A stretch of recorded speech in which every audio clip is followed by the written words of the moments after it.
The morning started like any other in the Anderson household. The smell of toast and coffee filled the kitchen as Tom watched his 8-year-old daughter pick at her breakfast. Something wasn't quite right. His little girl, who usually chatted nonstop about her friends and upcoming school projects, had barely touched her favorite cereal. "Not hungry, sweetheart?" he asked, sliding into the chair across from her. She shrugged, pushing the colorful cereal pieces around with the spoon. Tom noticed her hands trembling slightly. It wasn't the first time he'd seen this recently. The kitchen clock ticked steadily in the background, counting down the minutes until the school bus would arrive. With each tick, his daughter seemed to shrink further into herself. Her bright yellow backpack, covered in rainbow stickers she'd picked out herself at the start of the school year, sat untouched by the door. "Dad." Her voice was smaller than usual. "My stomach kind of hurts. Maybe I could stay home today?" It was the third time this week she'd tried to stay home. Tom reached across the table and gently placed his hand over hers. Her fingers were cold despite the warm morning. "Is everything okay at school?" he asked, trying to keep his voice casual while his mind raced through possibilities. Her grades were good. Her teacher had praised her artwork at the last parent meeting, and she still talked about her best friend from next door. "School's fine," she mumbled, but her eyes stayed fixed on her bowl. The cereal was now completely soggy, forming tiny islands in the milk. The distant rumble of the school bus engine made her whole body tense. Tom watched as she slowly slid off her chair, movements heavy like she was walking through water. Gone was the little girl who used to race to the window at the first sound of the bus, excited to spot the yellow vehicle turning onto their street. As she lifted her backpack, Tom noticed she was clutching the straps so tightly her knuckles turned white. She gave him a quick hug goodbye, but it felt different, desperate, like she was holding on for dear life rather than showing affection. Standing at the kitchen window, Tom watched her walk to the bus stop. Her normally bouncy steps were replaced by slow, hesitant movements. She stood apart from the other kids, shoulders hunched, making herself as small as possible. When the bus doors opened, she waited until everyone else got on before climbing the steps. Just before she disappeared inside, she glanced back at the house. The look in her eyes made Tom's heart skip a beat. It wasn't the usual casual goodbye wave. There was fear there, masked by a weak attempt at a smile. The bus pulled away, and Tom stayed at the window long after it had turned the corner. His coffee grew cold on the counter as he replayed the morning's events in his mind. Something was definitely wrong. The changes had been subtle at first, a quiet comment here, a missed breakfast there. But now, looking back, he could see a pattern forming. His daughter, who once loved telling him elaborate stories about her day, now answered questions with single words. The child who used to pick out her clothes the night before, excited for school, now dragged her feet getting ready in the morning. Her laughter, which used to echo through the house, had become rare. Tom pulled out his phone and started making notes. Every small change he noticed, every out-of-character moment. As he wrote, his worry grew. These weren't just random bad days or typical childhood mood swings. Something was happening to his little girl, something that transformed her from a bright, confident child into this withdrawn version of herself. He thought about calling the school but hesitated. What would he say? That his daughter seemed sad? That she wasn't eating her cereal? It sounded trivial when put into words, but his gut feeling told him it was more than that. As he prepared to leave for work, Tom made a decision. He would pay closer attention, watch more carefully, and listen more intently. His daughter might not be ready to tell him what was wrong, but he would make sure she knew he was there, ready to help when she was ready to talk. The kitchen clock continued its steady ticking, marking the start of what would become a journey to uncover the truth behind his daughter's changed expressions, a truth that would shake their small community to its core. 2 weeks had passed, and the changes in Tom's daughter became impossible to ignore. The dark circles under her eyes told stories of sleepless nights, though she insisted everything was fine. Her mother noticed too, finding untouched sandwiches in her lunchbox, the bread dried and crusty by the end of each day. One evening, as Tom walked past her bedroom, he heard muffled sniffling. The door was cracked open just enough for him to see her sitting on her bed, clutching her favorite stuffed rabbit. The one she'd claimed she was too old for just months ago. His heart squeezed in his chest as he watched her quickly wipe her eyes when she heard his footsteps. "Hey, kiddo," he said softly, pushing the door open. Mind if I join you? She shrugged, her usual response these days, but shifted over to make room. Tom sat down, feeling the bed dip under his weight. A half-finished math worksheet lay abandoned on her desk, the pencil marks unusually messy for his usually careful daughter. You know, he started, keeping his voice casual, when I was your age, I used to hate taking the bus too. Her head snapped up, eyes wide with surprise and something else. Fear. She quickly looked away, fingers nervously playing with her rabbit's ears. Ken. Her voice trembled slightly. Can you drive me to school tomorrow? It was the third time this week she'd asked. Tom shared a worried look with his wife later that night as they did the dishes together. The sound of running water couldn't mask their concern. She's not sleeping, his wife whispered, drying a plate with more force than necessary. I hear her tossing and turning at night. And yesterday, she begged me to let her skip the class field trip next week. She's never wanted to miss a field trip before. The next morning brought new worries. Their daughter, who once spent ages picking out her clothes, now grabbed the first thing she could find. Her hair, usually neatly brushed, was hastily pulled back. She jumped at every sound, especially when cars passed by the house. My stomach hurts, she announced, pushing away her breakfast. The toast remained untouched, growing cold on the plate shaped like a flower. A plate she'd picked out herself at the store last summer, proudly declaring it perfect for her morning meals. Sweetheart, Tom tried, if something's bothering you. I'm fine. She cut him off, her voice sharper than he'd ever heard it. Then, seeing their surprised faces, she seemed to shrink into herself. I'm sorry. I just don't feel good. The school bus's distant rumble made her freeze mid-apology. Her face went pale, and her hands began to shake so badly she knocked over her juice glass. Orange liquid spread across the table like a tiny flood. I'll clean it, she said quickly, panic in her voice. I'm sorry. Hey, it's okay, Tom soothed, already grabbing paper towels. Accidents happen. But she was already backing away from the table, grabbing her backpack. I need to go. The bus? Wait, Tom called after her. I can drive you. But she was already out the door, moving faster than she had in weeks. Through the window, he watched her practically run to the bus stop, only to stop dead in her tracks a few feet away. Her whole body language changed. Shoulders hunching, head down, arms wrapped tightly around herself. That evening during dinner, Tom's wife mentioned the upcoming field trip again, hoping to spark some enthusiasm. Instead, their daughter's fork clattered to her plate, and tears started rolling down her cheeks. I don't want to go, she whispered, her voice breaking. Please don't make me go on the bus. Please. Tom and his wife exchanged glances across the table. Their normally brave, adventurous daughter was falling apart at the mere mention of a bus ride. Something was very wrong. Later that night, after their daughter had finally fallen into an uneasy sleep, Tom sat in the living room, scrolling through old photos on his phone. There she was just 2 months ago, grinning widely on the first day of school. Her eyes sparkled with excitement, her new backpack almost as big as she was. In another photo, taken just weeks ago, the sparkle was gone, replaced by something distant and worried. He opened his laptop and started typing signs of school anxiety, sudden changes in child behavior, fear of school bus. The results made his stomach churn. As he read through various articles and forums, his parental instincts screamed that this was more than just typical school stress. Tomorrow, he decided he would take the day off work. He needed to figure out what was happening to his little girl, even if it meant sitting outside her school all day.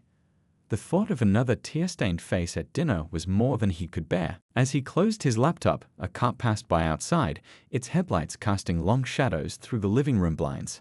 Somewhere upstairs, he heard his daughter's bed creak as she tossed and turned, finding another restless night's sleep. Tomorrow, he promised himself, tomorrow he would start getting answers. The morning that changed everything started with a scream. Tom nearly dropped his coffee mug as he raced upstairs, taking the steps 2 at a time. He found his daughter sitting bolt upright in bed, her blanket clutched to her chest, breathing so fast he worried she might pass out. I can't go, she gasped between breaths. Please, Daddy, please don't make me go today. Tom sat on the edge of her bed, gathering her small, shaking body into his arms. Her heart was racing like a trapped bird, and her pajamas were damp with sweat. This wasn't just anxiety anymore. This was pure terror. "Breathe with me, sweetie," he whispered, exaggerating his own breathing. "Just like we practiced with those bubbles last summer, remember? Big, slow breaths." His wife appeared in the doorway, her face pale with worry. They locked eyes over their daughter's head, and a silent understanding passed between them. This couldn't go on. "I'd already called work," Tom said quietly. "I'm taking the day off." Their daughter's head snapped up, hope flickering in her tear-filled eyes. "Really?" "Really," he confirmed. "And we're going to talk about what's been happening. No more 'I'm fine' or 'nothing's wrong.' Something is scaring you, and we need to know what it is so we can help." She stiffened in his arms, her fingers digging into his shirt. They said not to tell." Tom's blood ran cold. Who said not to tell? But she shook her head violently, fresh tears spilling down her cheeks. "I can't. They'll know. They always know." It took almost an hour to get her calm enough to eat breakfast. She kept glancing out the window, flinching at every passing car. When the school bus rumbled past their house, she dropped her spoon, splashing milk across the table. "The mean ones," she whispered, so quietly Tom almost missed it. "They sit in the back." "The mean ones?" Tom prompted gently, trying to keep his voice steady despite the anger building in his chest. "You mean other kids on the bus?" She nodded, then quickly shook her head, then burst into tears again. "They're not kids. They're the big ones, from the high school." The pieces started falling into place. Tom remembered the district announcing budget cuts, combining bus routes for different schools. He'd been pleased at the time. It meant the bus would come earlier, giving him more time to get to work. "What do these big kids do?" he asked, dreading the answer. His daughter's lower lip trembled. They take things. They say mean things. She swallowed hard. They said if we tell, they'll find us at recess. They know where we play. Tom's hands clenched into fists under the table. He forced them to relax, knowing he needed to stay calm for his daughter's sake. "Is this happening to other kids too?" She nodded slowly. "My friend, she lost her birthday necklace last week. They said it was pretty and she just gave it to them. She cried all day." Tom pulled out his phone and started recording. "Can you tell me everything you remember? Every single thing they've done or said? It's safe now. They can't hurt you anymore." The story came out in pieces between hiccups and tears. How the high school students had started by just being loud, making fun of the babies on the bus. Then they'd started moving closer, taking up more space, pushing the younger kids into smaller and smaller areas. They'd progressed to borrowing things, snacks, school supplies, small toys. When one brave kid had tried to say no, they'd followed him off the bus, waiting just out of sight of the teachers. "Yesterday," she whispered, "they said they wanted my rabbit. The one Grandma gave me before she." Fresh tears welled up. "I hid it in my desk at school. I was scared to bring it home on the bus." Tom felt sick. His bright, brave little girl had been dealing with this alone, terrified into silence by teenagers who should have known better. He made more calls, to the school principal, to the district office, to other parents whose numbers he had.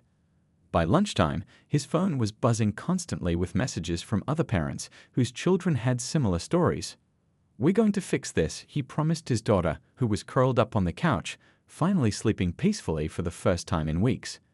"Those kids won't hurt you or anyone else again." But as he watched her sleep, noticed how her face still tensed at every sound from outside, he knew the road to recovery would be long. Trust, once broken, takes time to rebuild. The physical bruises these bullies had avoided inflicting were nothing compared to the emotional scars they'd left. That afternoon, Tom sat at his computer, drafting emails and making notes. His daughter's soft breathing from the couch kept him focused, determined. Tomorrow, he would start making real changes. But today, his job was simply being there, letting his little girl feel safe again, even if just for a few hours. Outside, the afternoon school bus rolled past. His daughter didn't stir this time, protected in the safety of her home, her father standing guard.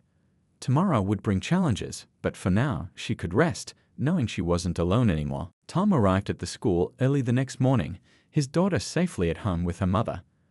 The morning buses were just starting to arrive, and he watched carefully from his parked car. Through the windshield, he could see exactly what his daughter had described. The younger kids huddled together, rushing off the bus while looking over their shoulders. His phone buzzed. Another message from a parent in the group chat he'd started last night. "My son just told us everything. They took his new glasses last week. We thought he lost them."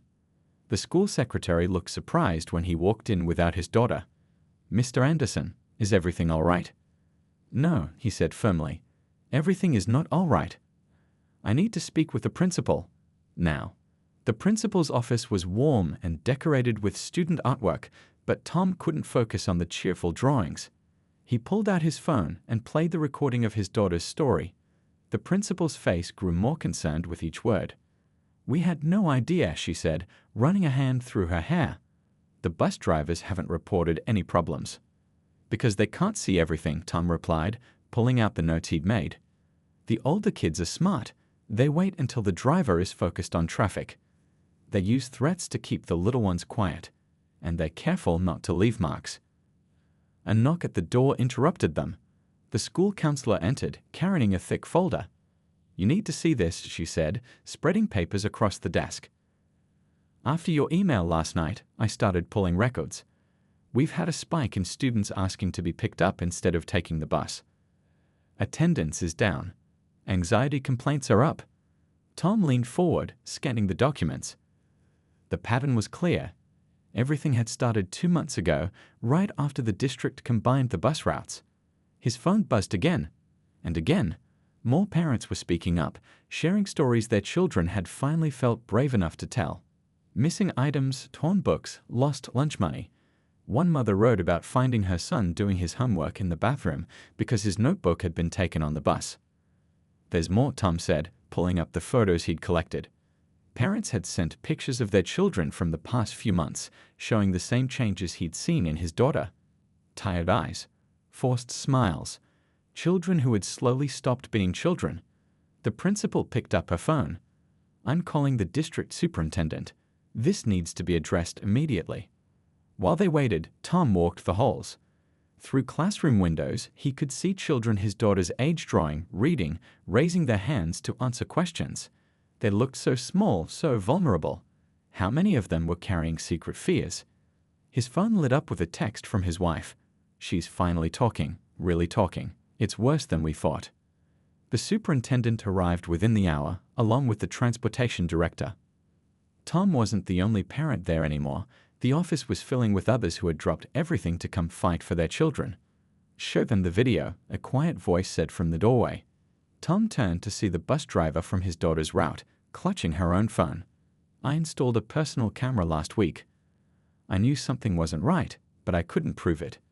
The footage was grainy but clear enough. It showed what the official bus camera couldn't catch. The subtle intimidation, the whispered threats, the way the older students had systematically targeted the youngest, most vulnerable kids.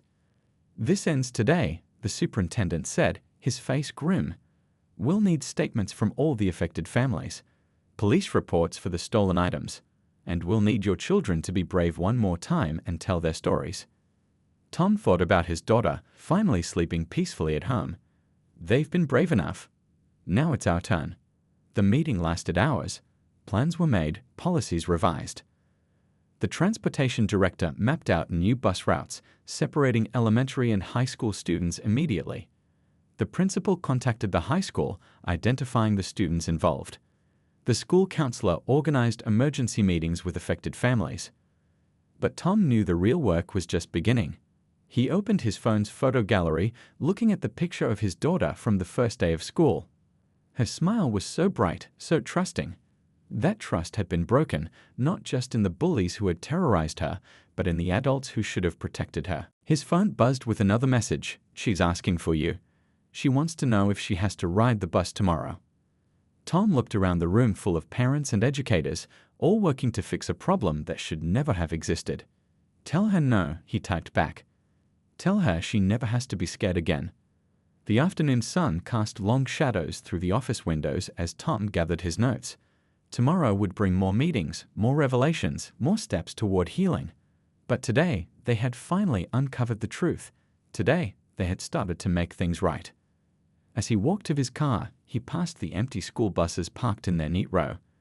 They looked different now, not just vehicles, but places where childhood innocence had been quietly stolen. But they could also become places of change, of redemption, of lessons learned and mistakes corrected. His daughter's stuffed rabbit sat in the passenger seat where he'd left it, waiting to be returned to its rightful owner. Tomorrow would be a new day, the first of many in their journey toward healing. But at least now they were walking that path together, in the light, with no more secrets weighing down little shoulders. The moment Emily finished her story, the world around her father seemed to stop. His hands, which had been gently holding a coffee mug, now trembled slightly. The ceramic made a soft clink as he set it down on the kitchen counter, his eyes fixed on his daughter's tear-stained face. He'd always been protective, but this was different. This wasn't about scraped knees or playground arguments. This was something deeper, something that cut right to the core of a parent's worst fears. The bus, a place that should have been safe, had become a nightmare for his little girl. "Tell me everything," he said softly, his voice calm but carrying an underlying current of something powerful. It wasn't anger, not yet. It was a father's deep, protective instinct beginning to rise like a quiet storm. Emily looked up, surprised by the gentleness in his tone. She'd been terrified to speak, imagining punishment or disbelief. Instead, she found understanding. Her father wasn't looking at her with pity, but with a fierce determination that made her feel safe for the first time in weeks. Bit by bit, she shared the details. How it started with whispers and mean comments. How some older kids would block her seat, making her feel trapped. How they'd say things that made her feel small, worthless. Each word was like a puzzle piece, and her father listened, truly listened, without interrupting. His mind was racing. Years of working in project management had taught him how to process information carefully. He grabbed a notepad, the same one he used for work presentations, and began taking notes. Not cold, clinical notes, but careful, purposeful ones that showed how seriously he was taking her words. "I'm so sorry," he said at one point, his hand gently touching hers. "This is not your fault, not even a little bit." Those words changed something in Emily. The weight she'd been carrying, the shame, the fear, started to lift. Her shoulders, which had been hunched forward, slowly began to relax. The kitchen, usually a place of quick breakfasts and rushed dinners, had become something sacred, a place of healing, of truth-telling. Afternoon sunlight streamed through the window, casting a warm glow that seemed to wrap around them both. Her father wasn't just listening. He was understanding. Every note he wrote, every careful question he asked, showed Emily that she wasn't alone, that her pain mattered, that someone was going to stand with her, no matter what. "I'm going to help you," he said simply, not as a promise, but as a statement of fact. The way he said it made Emily believe him completely. This was the father she knew, the one who fixed broken toys, who chased away nightmares, who made the world feel right again. He didn't rush to anger. He didn't immediately start planning revenge or dramatic confrontations. Instead, he focused on her, on understanding, on healing. His professional skills of careful analysis mixed with the father's pure, unconditional love created a powerful moment of connection. Emily realized then that speaking up was the bravest thing she'd ever done. And her father's response, calm, supportive, understanding, was exactly what she needed. No judgment, no blame, just pure, unwavering support. The kitchen around them felt different now. The tension that had built up over weeks was slowly dissolving, replaced by something stronger. Trust, understanding, the unbreakable bond between a parent and child who had just shared something profound. As the afternoon wore on, they talked more. Not just about the bullying, but about everything. Her fears, her hopes, her dreams. Her father listened, sometimes taking notes, sometimes just holding her hand. Each moment was a step towards healing, towards reclaiming her sense of safety and self-worth. This wasn't just a conversation, it was a turning point. The moment a daughter found her voice and a father found his true strength, not in fighting, but in listening. Not in solving everything immediately, but in standing firmly beside the person he loved most in the world. The simple kitchen, with its worn counter and afternoon sunlight, had become something more. A sanctuary. A place of truth. A reminder that sometimes the most powerful protection comes not from anger, but from understanding. The school office felt different that morning. Cold, impersonal, a stark contrast to the warmth of the kitchen where Emily had finally shared her story. The father sat quietly, a folder of carefully collected information resting on his lap. His hands were steady, his eyes clear and focused. He'd spent nights preparing for this moment, not in anger, but in careful determination. Every document was meticulously organized, every detail checked and double-checked. This wasn't about creating drama. This was about protecting his daughter. The school counselor shifted uncomfortably in her chair. She'd seen concerned parents before, but there was something different about this one. No wild accusations, no screaming. Just a calm, unshakable resolve that seemed to fill the entire room. "We take these matters seriously," she began, her professional tone practiced and smooth. The father simply nodded, then began to speak. His words were measured, each sentence carefully chosen. He wasn't there to attack, but to solve, to protect, to ensure no other child would go through what his daughter had experienced. He pulled out a series of documents, dated notes from Emily, subtle changes in her behavior, the emotional toll that had been building for weeks. Each piece of evidence was presented not as an accusation, but as a plea for understanding. The counselor's facade began to crack. These weren't just papers. These were the fragments of a child's pain, carefully collected and presented with a father's love and precision. "We had no idea," she said, her voice losing its professional edge. But he knew that wasn't enough. Ignorance wasn't an excuse, not when children's safety was at stake. He spoke about the impact, how bullying isn't just a few mean words. It's a slow poison that eats away at a child's confidence, their sense of self-worth. How each day of silence compounds the damage. The principal joined the meeting, initially defensive. But as the father continued, something changed. It wasn't an attack. It was a raw, honest account of a father's love and a daughter's pain. Papers were shuffled. Promises were made. But both knew this was about more than just promises. This was about real change. The father wasn't looking for punishment. He was looking for protection, for understanding, for a system that truly cared about every single child. As the meeting progressed, the tone shifted, from defensive to collaborative, from dismissive to concerned. The father had done something remarkable. He'd turned a confrontation into a conversation. Outside the office, the school hallway buzzed with its usual morning energy. Kids rushing to classes, teachers preparing for the day. But inside this room, something important was happening. A small revolution of compassion was taking shape. He talked about prevention, about creating a culture of respect, about teaching empathy as much as academic subjects. His professional background in team management gave him a unique perspective. Understanding how cultures are built, how behaviors are shaped. The school staff began to listen differently, not as administrators protecting an institution, but as adults responsible for children's well-being. "What can we do?" the principal asked. And the question was genuine. The father didn't gloat, didn't celebrate a victory. Instead, he leaned forward, ready to work together, to create real, meaningful change.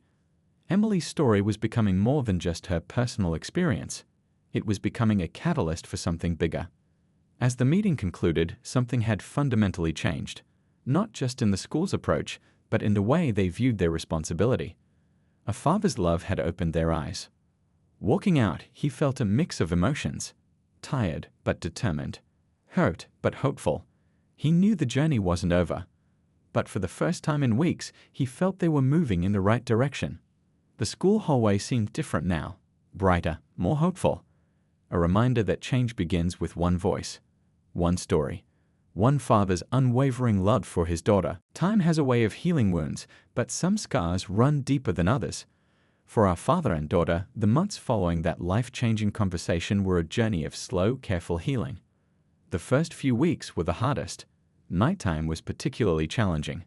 Her father would sometimes find her sitting by the window, staring out into the darkness, lost in thoughts too heavy for a young girl to carry. Instead of pushing her to talk, he'd simply sit beside her. Sometimes he'd bring her favorite hot chocolate. Other times he'd just be present, a silent promise that she wasn't alone. Therapy became their weekly ritual. Not something forced or scary, but a safe space where she could unpack her feelings. The first few sessions were tough. She'd sit quietly, her small hands fidgeting with the edge of her sweater. But gradually, something changed. Her smile started to return, first in small glimpses, then more frequently. The school, true to their word, had transformed. Anti-bullying programs weren't just a checkbox anymore. They became a genuine effort to create a culture of kindness. Workshops for students, training for teachers, everything changed. And at the center of this transformation was their story. Her father watched these changes with a mix of pride and continued protectiveness. He knew one policy change wasn't enough. Real change happened in the small moments, in how kids treated each other, in how adults listened. Weekends became their special time. They'd go on adventures, sometimes just to the local park, other times on longer trips. Each outing was a chance to rebuild her confidence, to show her that the world could be a beautiful, safe place again. There were still difficult days, moments when a sudden sound would make her jump, times when memories would flood back unexpectedly. But they faced these moments together with patience and understanding. Her school performance, which had dipped during the bullying, began to improve. It wasn't just about grades, it was about her rediscovering her love for learning. Her curiosity returned. Her laughter echoed through their home more often. The community began to take notice. Other parents reached out, sharing similar stories. Support groups formed. Their experience became a beacon of hope for others who had suffered in silence. Her father never saw himself as a hero. He was just a dad doing what any parent would do, protecting his child, fighting for her safety, standing by her side. But to her, he was everything. The person who believed her when she was scared. The one who fought for her when she felt powerless. As months turned into a year, the transformation was remarkable. She wasn't just recovering, she was thriving. Her confidence grew. She joined school clubs, made new friends, started speaking up about kindness and respect. They'd sometimes talk about that difficult time, but not with sadness. Instead, it became a story of strength, of how speaking up can create change, of the power of listening and believing. Her father realized that healing wasn't about erasing the past, it was about understanding it, about turning pain into something meaningful, about showing that one voice, no matter how small, can make a difference. On the anniversary of that first conversation, they did something special. Instead of marking a day of pain, they celebrated courage. They made a scrapbook, not of the difficult times, but of their journey. Pictures of their weekend adventures, certificates from her new clubs, drawings that showed her growing confidence. The school had changed. Their family had changed. But most importantly, she had changed, not broken, but beautifully resilient. As evening fell, they'd sit together, sometimes talking, sometimes just enjoying each other's company. The weight of the past had lifted. In its place was something stronger: trust, love. An unbreakable bond that had been tested and had emerged stronger than ever. Their story wasn't just about overcoming bullying. It was about the incredible power of a parent's love, about finding strength in vulnerability, about turning pain into hope. And as she looked up at her father, her eyes now bright and full of life, she knew one thing for certain: she was safe, she was loved, and she was stronger than anything that could ever try to hurt her.